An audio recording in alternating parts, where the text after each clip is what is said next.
Right now, it is time to bring in Tim Luke and Greg Strom, the appraisal guys, the frick and frack of Nick and Nack with Appraise. This, you can find them on the web at tqag.com or right here on a Tuesday morning. Good morning, guys. Good morning. Oh, in unison. That was good. Wow. And we're in different rooms. Almost sounded like a chorus. All right, so I've found something that I dug up here. Looking through auction sites, and it's something I had no idea. And this is actually was posted yesterday. I didn't realize that John McCain's mother was 108 when she died. 108. Now, Wow. that's pretty amazing. But I also didn't realize that she was a pack rat. Okay, she just held on to a lot of different things. And so it turned out she was an avid collector of trinkets, art, and antiques from when she traveled. And one of the things that was sold at auction, which I find amazing, was a picture that sold for $100,000. And who was in the picture here? I'm trying to take a look. It doesn't even it doesn't say who it was, but anyways, the whole auction went for about $400,000 to $500,000. I didn't even know that this woman existed. Yeah. Roberta. Her first name is Roberta. It was funny. She bought things like at junk shops for $20, held on to them, and it turned to be worth thousands of dollars. She had a small self-portrait by a Swedish painter, and it was estimated to be worth $50,000 and $100,000. I mean, there's a real surprise for the McCain family. Well, it's funny you should mention that because you said, well, your word I think was pack rat. Yeah. The difference between a pack rat and a hoarder is that usually people who are pack rats know what they have. Well, People who are hoarders forget what they have. Well, in the article, it states that she didn't have just one string of pearls; Yeah. she had a dozen, and she didn't have just one or two cocktail rings, but scores of them. That's amazing. What's when you look at it? I mean, and a treasure trove. Obviously, now I mean, we all think of like remember Imelda Marcos? How many shoes did she have? Oh yeah. And I'm pretty sure those got auctioned off as well. Probably by some government trying to get back money that they stole. That was extorted, right? Let's just say. Well, if the shoe fits. Right. In this sale, it said it was at auction. It was just a couple days ago, and John McCain's mother died a year ago. Yeah. It had 108. There were 107 lots that were sold, and the total for all of them came to $97,000. So it's not a lot of money. So close to $100,000 for 107 lots. But I think that's pretty cool for somebody who's not really very cool a collector. Do you know what I mean? Yeah. Well, that tells you one thing: she collected what she liked. Yeah. And that's kind of our philosophy. And she also had good collect. Obviously, she had good taste too. Well, taste is a relative term. Taste is in your mouth.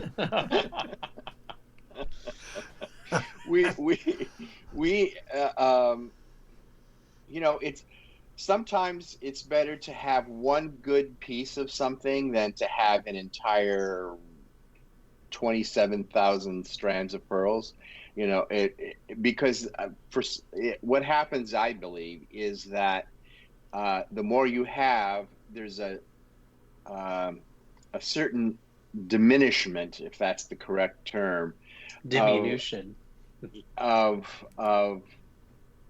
what it is that you have, which we always say buy the best you can afford at the time, and make, not with the expectation of having it increase in value, but just for you to enjoy it.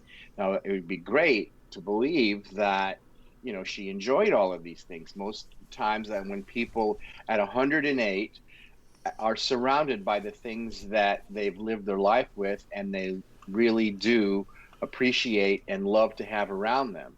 And then you have those people who just have to have stuff around them. So I think we have to really be careful here and draw a real distinction because you can have good things and a lot of good things, and sell them, but not with the intention of trying to make a killing in the market.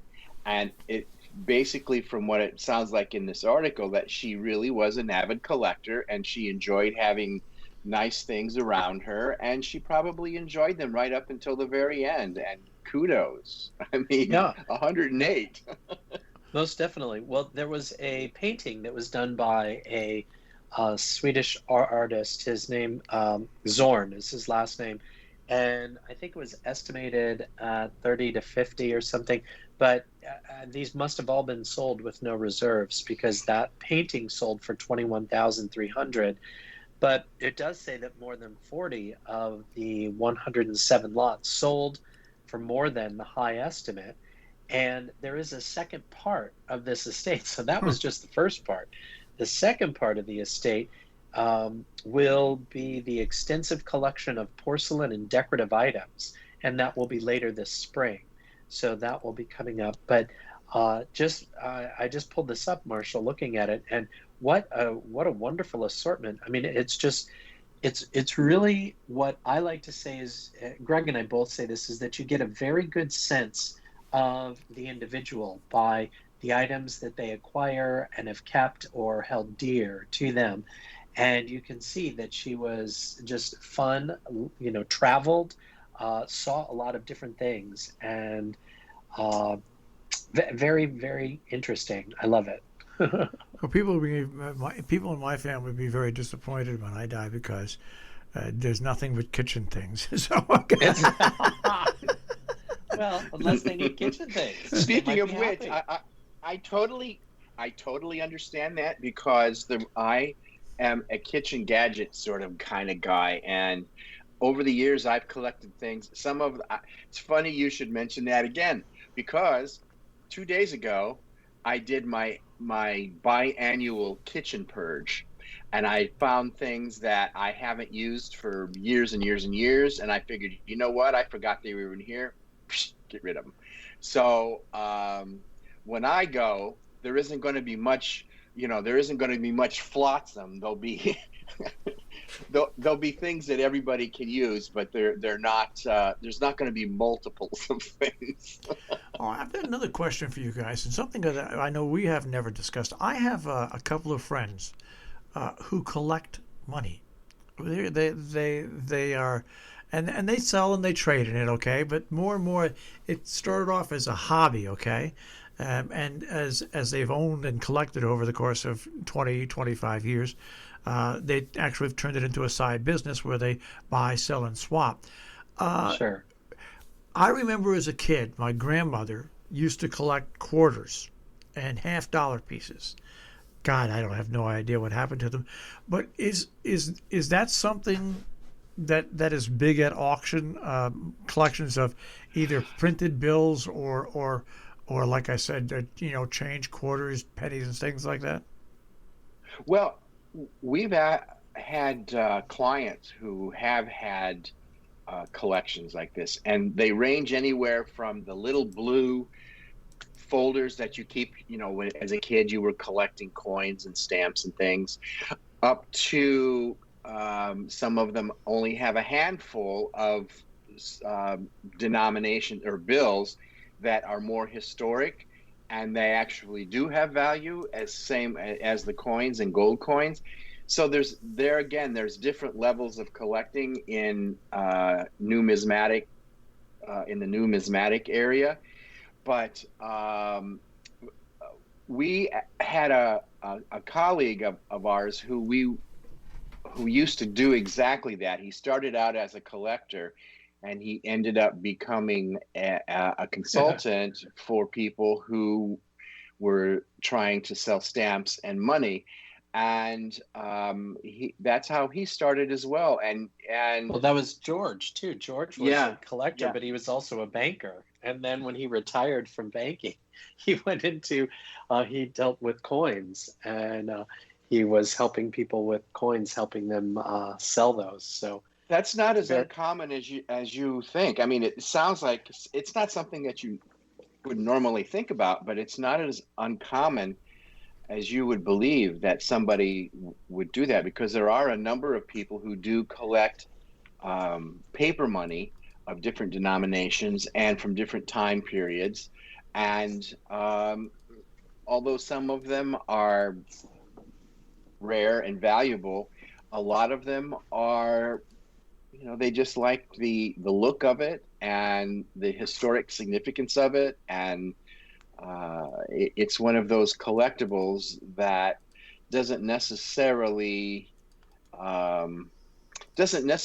always increase in value, or just because it's money doesn't mean it necessarily has a great deal of value.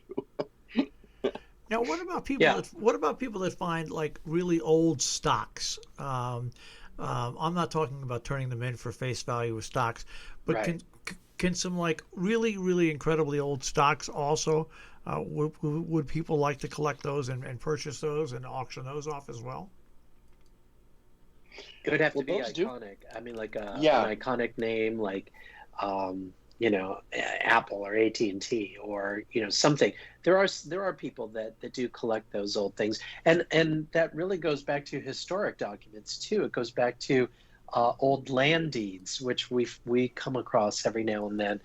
That especially in the Midwest, especially we saw a lot of them when we did appraisal events in Virginia and West Virginia and in Cincinnati and Ohio, where they had land grants. And of course, a lot of them are signed by the presidents, but they're usually signed by presidents that use the auto pen.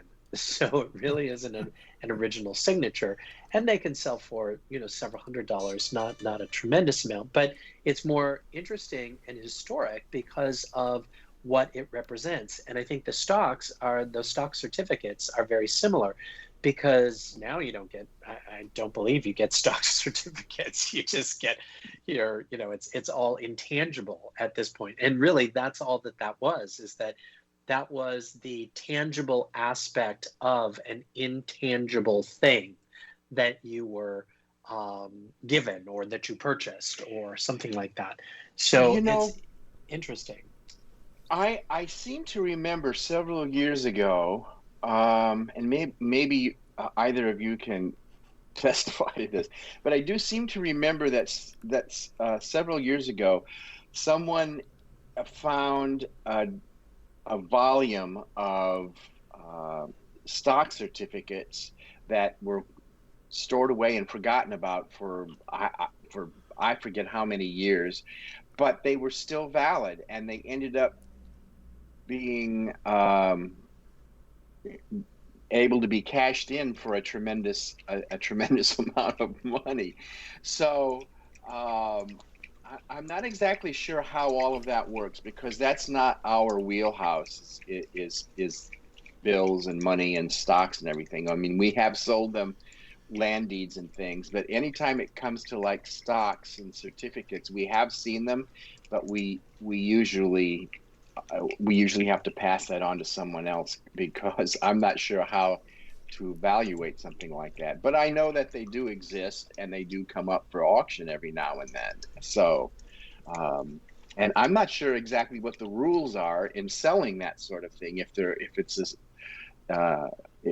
it's a viable stock, I mean, and you don't have a license to sell as a broker, I don't quite understand how they do that. So, I mean, that's one of the reasons that's not in our wheelhouse. Well, I appreciate you guys going down the rabbit hole with me this morning. It's been a lovely trip. Thank you. I can go deeper and deeper. Just very the quickly, ride has come to a stop.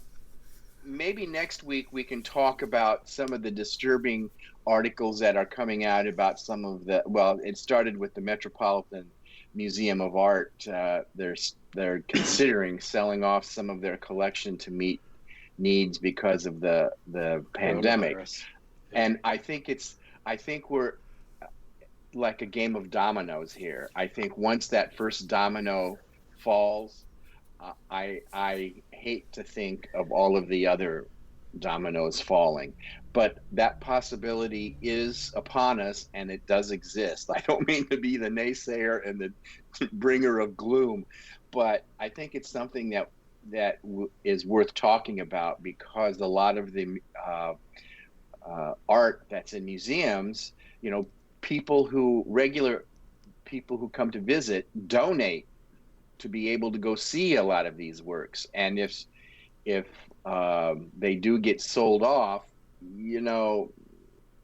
it's museums are for showing works, and it's basically our cultural heritage. So we'll talk about it next week. Really, it's a double-edged sword, and I just think about that for next week, because I do think we need to talk about it, because it's on the horizon. Well, we will talk about it because it affected us, of course, locally with the Berkshire up in Pittsfield, the Berkshire Museum. So that's the topic for next week. No rabbit holes. Have a good week, buddy. Have a good week, guys. Hey, have a good Take care. Bye. Tim Luke and Greg Strom, the appraisal guys, very patient appraisal guys. The frick and frack of Nick and Knack with Appraise This here on Robinhood Radio. You can find, of course, this show at robinhoodradio.com. Click on demand, click on Appraise This. All right?